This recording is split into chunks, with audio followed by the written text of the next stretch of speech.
Politique 2012 avec Christophe Jacubizine. Christophe, bonjour. Bonjour Christophe, bonjour à tous. Alors qu'on est au bord de la catastrophe nucléaire au Japon, on y est peut-être d'ailleurs déjà, la classe politique française fait corps comme un seul homme autour du nucléaire français. Oui, s'il y a un sujet qui fait consensus entre la droite et la gauche, c'est bien celui du nucléaire, à l'exception évidemment des Verts dont on parlait lundi, Christophe. On a assisté depuis 48 heures à une union sacrée autour de l'atome. Deux chiffres, d'abord, pour vous expliquer ce qui nous vaut cette belle unanimité. Eh bien, le nucléaire en France, c'est 100 000 emplois. Il y a une petite erreur de zéro, 100 000 emplois. Ouais. EDF est détenu à 84,5% par l'État, par le gouvernement. En plus, c'est le premier producteur d'électricité mondiale. Areva, le premier fabricant de centrales mondiales, lui est détenu à près de 80% par l'État.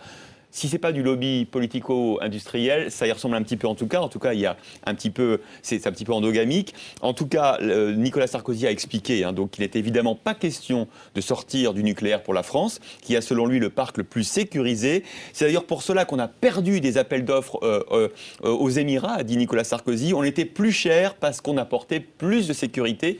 Nicolas Sarkozy a aussi donné une autre image. L'EPR, la centrale de nouvelle génération française, ça résisterait à tous les missiles. Et même si un Boeing 747 tombait sur le chapeau d'une centrale nouvelle génération, le réacteur résisterait, a affirmé Nicolas Sarkozy à ses conseillers. C'était lundi.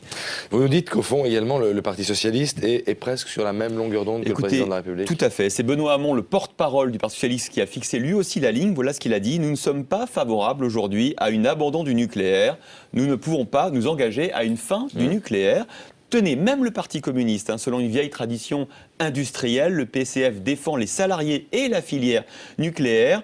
Que demandait d'ailleurs le Parti communiste hier? Qu'un important dispositif d'information au public soit mis en place pour augmenter l'acceptabilité sociale de la filière nucléaire. Et puis hier, à l'Assemblée, le député communiste Daniel Paul, qui expliquait cette position, a été applaudi par les députés UMP. Mais que dit le Parti socialiste à ses alliés écologiques? Ça ne doit pas être simple. C'est évidemment là le problème, car les Verts, et notamment Europe Écologie Les Verts, ont repris, c'est bien normal, le flambeau de leur lutte antinucléaire, qui est une lutte historique des Verts. Ils réclament notamment l'organisation d'un référendum, vous le savez, embarras de Martine Aubry, qui a besoin des Verts pour l'alliance politique de 2012. Dans ce cas-là, vous savez, en général, on demande des commissions. Qu'est-ce qu'elle demande, Martine Aubry? Elle demande un audit du nucléaire. C'est sûr, le nucléaire risque d'empoisonner la relation entre les Verts et les socialistes. Merci beaucoup, Christophe.